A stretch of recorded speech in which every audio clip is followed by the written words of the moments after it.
우리 한국 사람은 정말 열심히 삽니다. 오죽했으면 우리 한국 사람에게 붙여진 별명이 빨리빨리 이겠습니까? 커피 자판기에 코인을 집어넣고 쿼러를 집어넣고 커피가 아직 나오지도 않았는데 거기다가 손 집어넣는 사람이 한국 사람일 정도로 정말 열심히 삽니다. 특별히 이곳 미국에 이민 오셔서 이민 생활 30년, 40년의 시간을 보내신 분들은 더 열심히 살았습니다. 그러다 보니 내 몸, 내 건강, 내 마음 챙기지도 못하고 먹고 살기 위해서 그리고 자식 키우느라 고생만 했습니다. 하나님을 믿는다고 했는데 하나님을 진지하게 생각해 본 것이 과연 몇 번이나 있는지 우리는 모른 채 그냥 열심히 살았습니다. 우리 사람이란 강한가요? 아니면 약할까요? 각기 다른 대답을 할 것입니다. 하나님은 말씀하십니다. 둘 다 맞다. 그러나 깨어지기 쉬운 질그릇 같은 존재이다.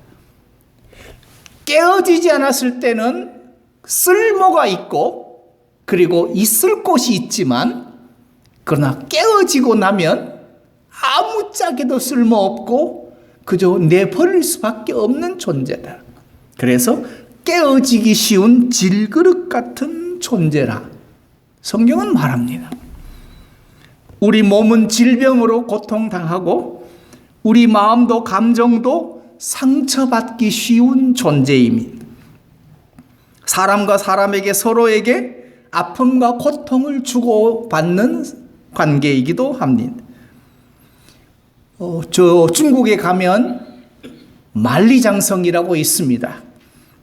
만리장성이 붕괴하는 이유는 멀리 있지 않습니다.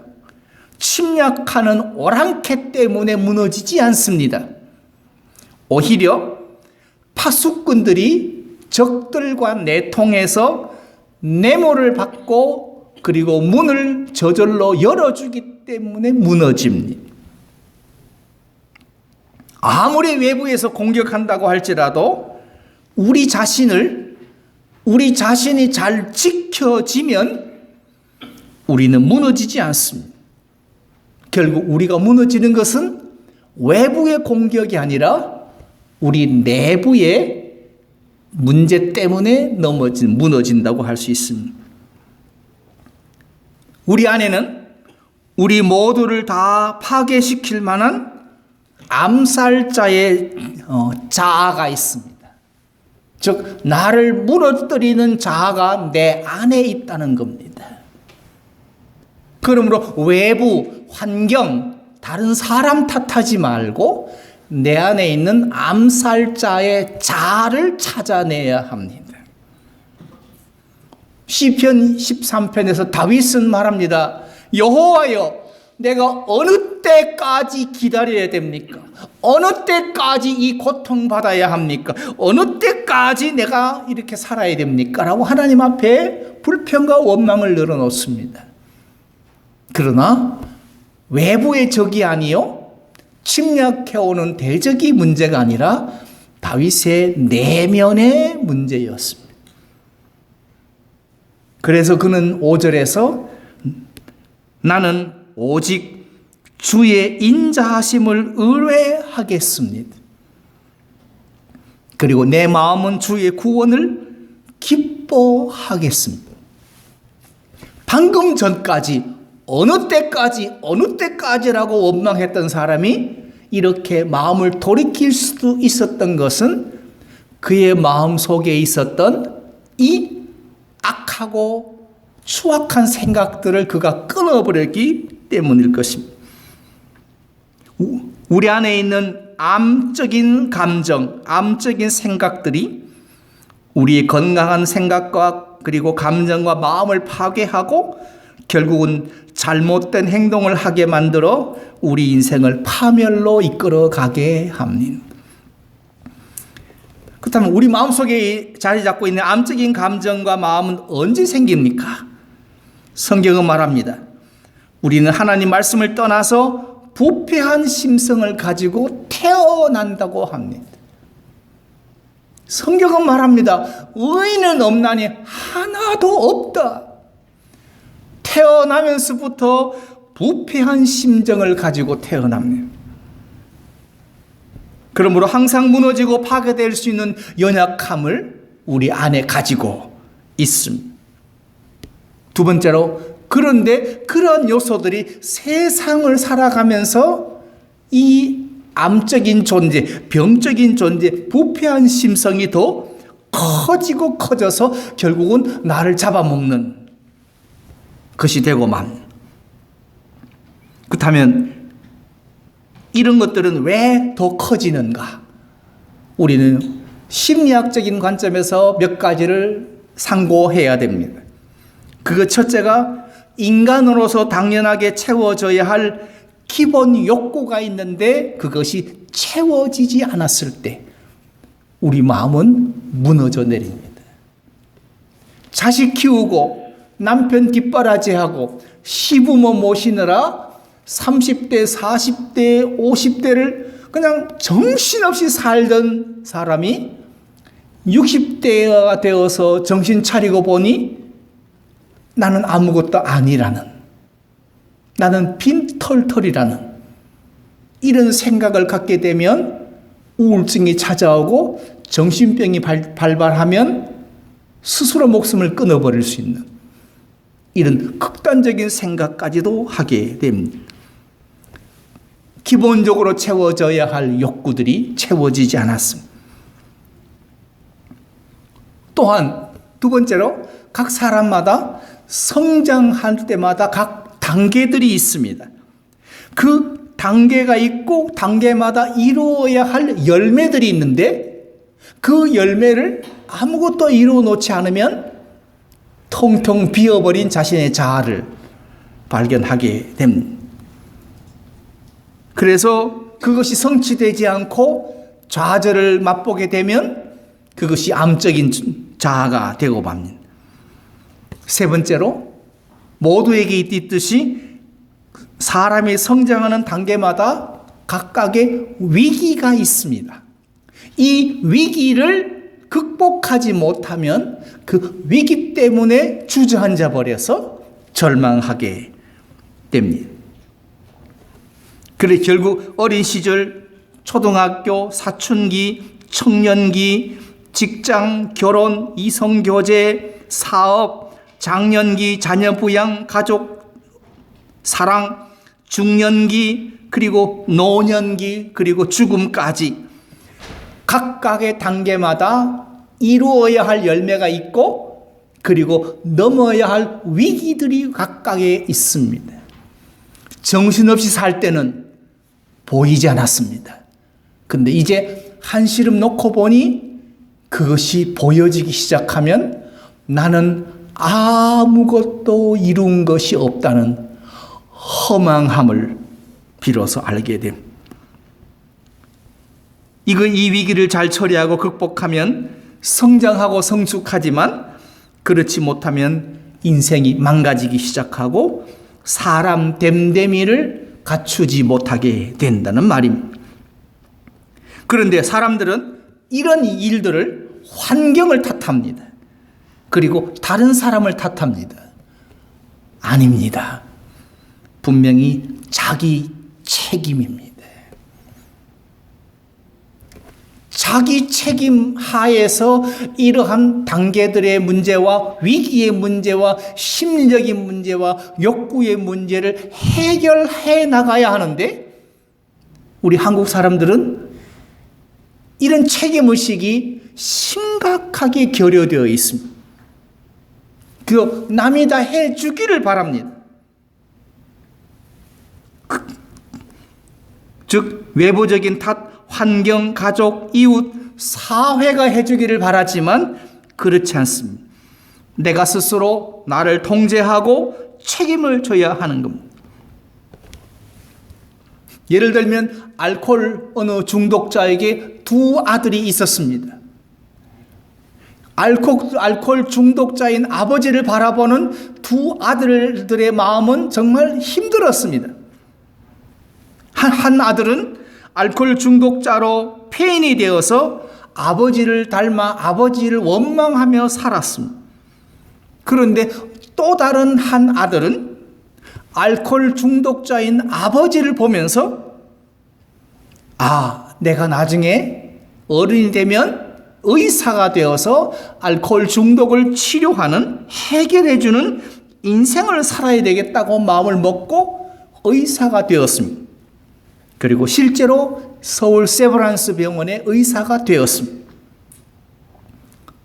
결국 자기에게 닥쳐진 문제를 자기가 책임을 지고 자기를 축복하고 자기 인생을 살면서 자기를 성장시키면 분명히 아름다운 결과가 있지만, 그러나 그것을 자포자기 해버리면, 환경을 탓하고 사람을 탓해버리면 결국 자기도 파멸하게 된다는 것을 알 수 있습니다. 그러므로 자기 인생을, 그리고 자기 전부를 사랑하고 축복하고 격려하고 위로하고 보듬어 줄 필요가 있습니다. 오늘 시편 13편의 다윗은 하루 종일 그는 고뇌했습니다. 주여, 어느 때까지 내가 기다려야 됩니까? 주여, 내가 어느 때까지 적들이 날뛰는 것을 봐야 됩니까? 주여, 어느 때까지 주께서 이렇게 도와줄 것을 내가 기다려야 됩니까? 다윗의 고뇌는 어느 때까지라는 말 속에 잘 표현되어 있습니다. 그런데 그가 마음가짐을 바꾸기로 했습니다. 나는 오직 주의 인자하심을 의뢰하였사오니 내 마음은 주의 구원을 기뻐하리이다. 내가 여호와를 찬송하리니 이는 나를 후대하심이로다. 그렇다면 다윗이 마음을 바꿨다면 우리도 마음을 바꿔서 한 번 더 하나님을 신뢰할 수 있는, 그리고 신뢰하는 길로 우리가 나아가야 하지 않겠는가 생각해 봅니다. 헐리우드의 노배우 가운데 커크 더글라스라는, 이미 오래전에 우리에게 잊혀진 이름입니다. 아주 1957년도에 OK 목장의 결투라든가 스파르타쿠스 같은 영화를 찍었던 커크 더글라스는, 그는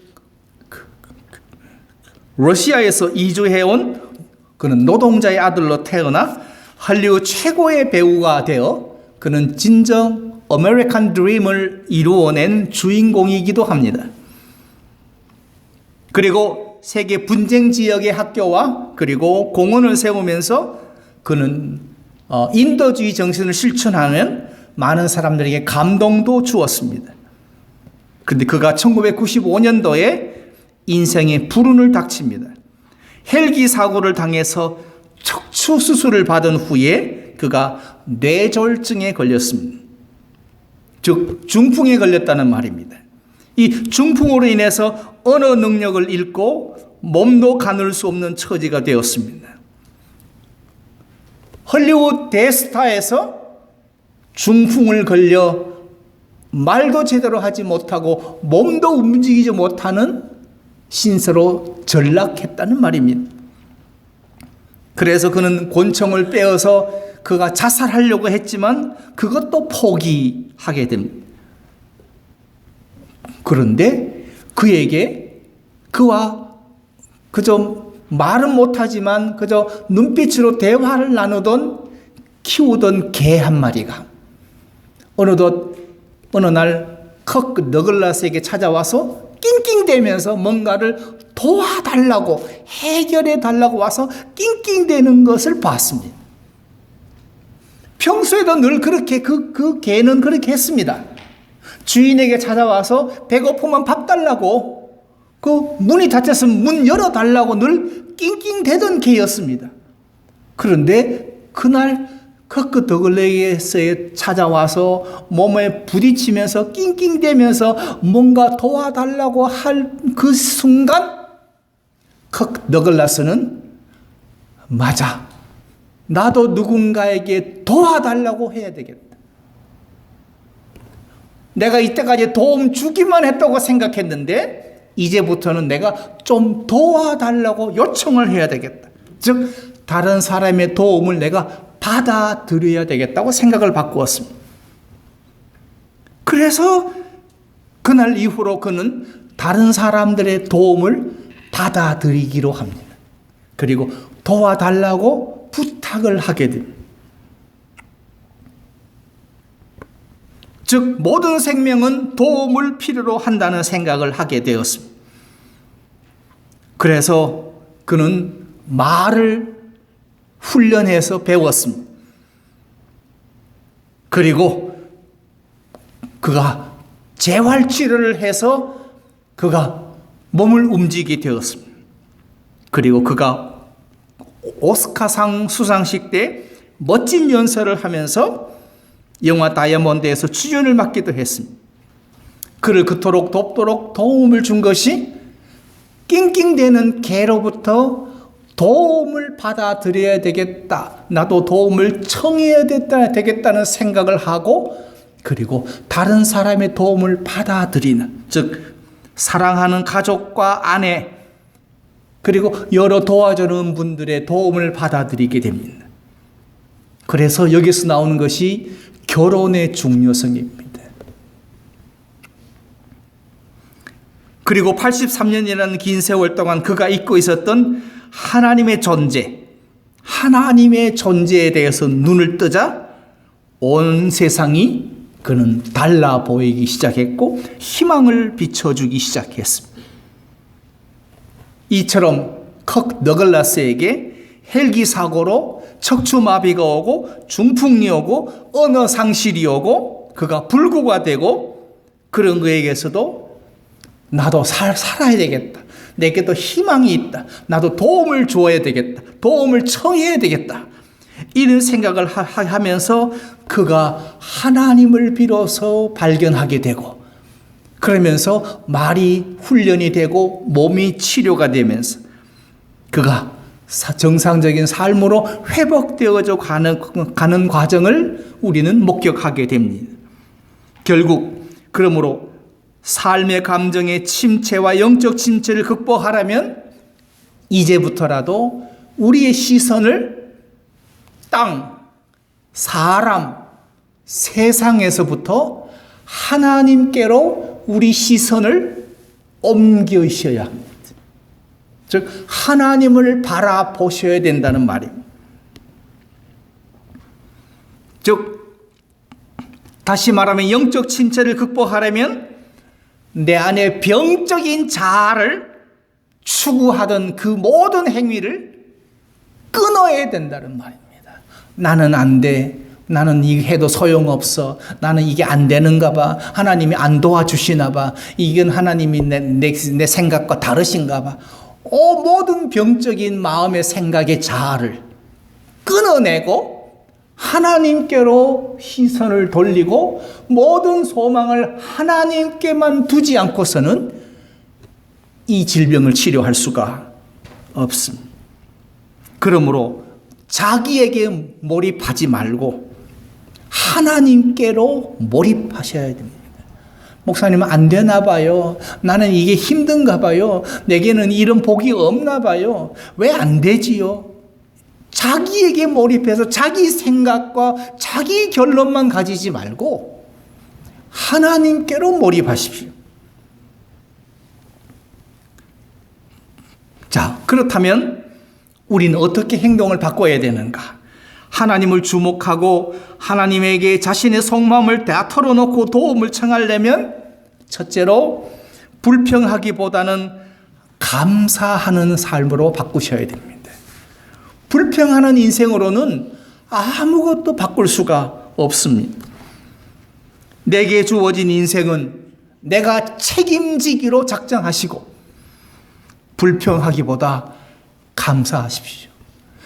이제 얼마 남지 않은 금년도 땡스기빙, 추수감사절이 옵니다. 추수감사절날 뭘 할까 생각하실 때, 내 인생 처음으로 내가 하나님께 진심으로 감사해보자. 진심으로 감사해보자. 이제껏 한 번도 해보지 못한, 늘 이유가 있고 그리고 불만이 있고 불평이 있고 늘 이랬었는데, 올 추수감사절은 모든 이유, 모든 불평, 모든 거 다 끊고 내가 진심으로 하나님께 감사해보자 라고 생각을 바꾸셔야 한 번 더 하나님을 신뢰할 수 있습니다. 두 번째로, 자기 인생을 진정으로 사랑하십시오. 자기 전부를 사랑하십시오. 자기를 축복하시고 자기를 격려하고 위로하고 자기 자신을 보듬어 주십시오. 거울 보고 화장하는 것만큼 자기 자신을 돌보십시오. 손톱에 발톱에 멋에 꾸미고 가꾸는 그 열정만큼 여러분 자신의 마음과 자신을 사랑하십시오. 정말 사랑해야 될 것은 팽개치고 외모 가꾸는 데만 열심인 이 참 불쌍한 한국 사람들, 불쌍한 한국인들이 너무나 많습니다. 세 번째로, 자기에게로 향하지 말고 하나님을 신뢰하고 주목하십시오. 자기 생각을 아예 하지 마십시오. 자기 생각으로 행동하지 마십시오. 자기 생각으로는 타인을 바라보지 마십시오. 자기 생각을 접으십시오. 그리고 하나님을 신뢰하고 주목하십시오. 항상 기뻐하라 말씀하셨으면 내 오른팔을 잃어도 기뻐하십시오. 범사에 감사하라 하셨으면 내 모든 것을 잃어도 감사하십시오. 말씀에 집중하시고 하나님께 신뢰하십시오. 그리고 하나님의 도우심과 축복하심을 기대하고 하나님의 인도하심을 믿고 구하십시오. 그리고 예수님의 성품을 구하십시오. 그리고 네 번째로, 주변 사람, 특히 사랑하는 사람들을 자극하지 말고 건드리지 마십시오. 그들을 이해하시고 용납하십시오. 그리고 격려하시고 기도하며 힘 주십시오. 측은지심을 가지셔야 됩니다. 나이가 드실수록 우리 안에 품어야 할 감정은 측은지심, 불쌍히 여기는 마음으로 감싸 주셔야 합니다. 그리고 두 번째로, 우리 자신에게 상처와 아픔을 주는 사람에 대한 생각을 바꾸십시오. 그래야만 나도 살고 상대방도 살 수 있습니다. 아주 재미있는 이야기가 있습니다. 70대 부인이 정신과를 찾아왔습니다. 불면증도 심하고 세상 살 맛도 없고 죽고 싶다고 했습니다. 같이 동행한 딸이 와서 말합니다. 우리 아버지 때문에 엄마가 이렇게 병이 났어요 라고 말합니다. 아버지 때문이라고 합니다. 자초지종을 이야기를 들어보니 그 남편은 결혼 초기부터 외도하기 시작했다. 남편이 외도하는 동안 속을 앓으면서 자식 키우느라 고생했답니다. 근데 어느 날 나이 들고 병드니까 늙고 힘없는 돈 떨어진 남편이 그래도 조강지철하고 마누라를 찾아 집으로 들어오더랍니다. 그 어머니가 말을 하더랍니다. 너 아버지가 기어들어왔단다. 기어들어왔다. 운전박대할 수 없어서 그저 불쌍해서 맞아들였습니다. 그런데 남편이 밥 먹는 것도 보기 싫고 씻는 것도 꼴 보기 싫었습니다. 옆에 같이 있는 게 답답해서 죽을 지경이었다고 합니다. 그래서 그 어머니를 딸들이 이러다간 엄마가 병나겠다고 딸을 집으로 데려갔습니다. 딸 집에서의 첫날 밤 잠이 안 옵니다. 이 노인네가 밥은 제대로 먹었을까? 이 노인네 전기장판 켤 줄도 모르는데 냉방에 혹시 추워 떨진 않을까? 옷은 제대로 꺼내 입을 줄 아는가? 밤새도록 늙고 병든 도는 남편만 걱정했습니다.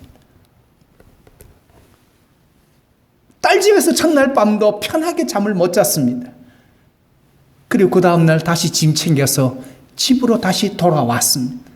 불쌍한 남편 혹시 밥 굶었을까봐, 혹 추운데 잤을까봐 걱정이 됐습니다. 부인의 증오심 뒤에는 사랑이 숨어 있었습니다. 정신과 의사가 말합니다. 미웠지요. 때려 죽이고 싶었지요. 꼴도 보기 싫었지요. 어떡합니까? 불쌍하지 않습니까? 이제 그만 용서하시지요. 이제 그만 용서하시지요. 그 말에 70대 어머니가 주저앉았습니다. 용서라는 단어를 내가 왜 몰랐을까? 결혼 생활 40년 동안 미워하고 증오하고 원망하는 동안, 내 몸이 이렇게 피폐해지는 동안 어찌 용서라는 단어를 몰랐을까? 이 어머니가 주저앉으면서 용서하겠습니다. 늙고 병들고 돈 없는 남편이지만 내가 용서하겠습니다로 마음을 바꾸니까 어머니의 건강이 놀라보게 회복이 되고 아주 행복한 노년을 보냈다는 이야기가 있습니다. 맞습니다. 우리에게 피해주는, 나에게 피해주는, 나에게 상처를 주는 사람을 볼 때마다 상처를 주는 사람이라고 원망하거나 증오하지 말고 불쌍히 여기고 하나님의 은혜가 필요한 자라, 치료가 필요한 자라고 생각을 바꾸시고 섬김의 대상으로 생각하시고 불쌍히 여기면 나도 건강하고 그 사람도 건강해지는, 나도 행복하고 모두가 행복해질 수가 있다면 이제 우리의 시선을 세상을 보던, 상처를 주던 내 사람을 보던 내 눈을 이제는 한 번 더 하나님께로 시선을 바꾸어서 하나님께 집중하고 하나님을 신뢰하면 우리의 남은 생애가 더 행복하고 더 즐겁고 건강한 날들이 되리라 생각합니다. 하나님을 신뢰하십시오. 하나님을 믿으십시오. 그리고 말씀에 순종하십시오. 그리고 범사에 감사하십시다. 이것이 우리가 마지막으로 해야 될 일이 아닌가 생각합니다.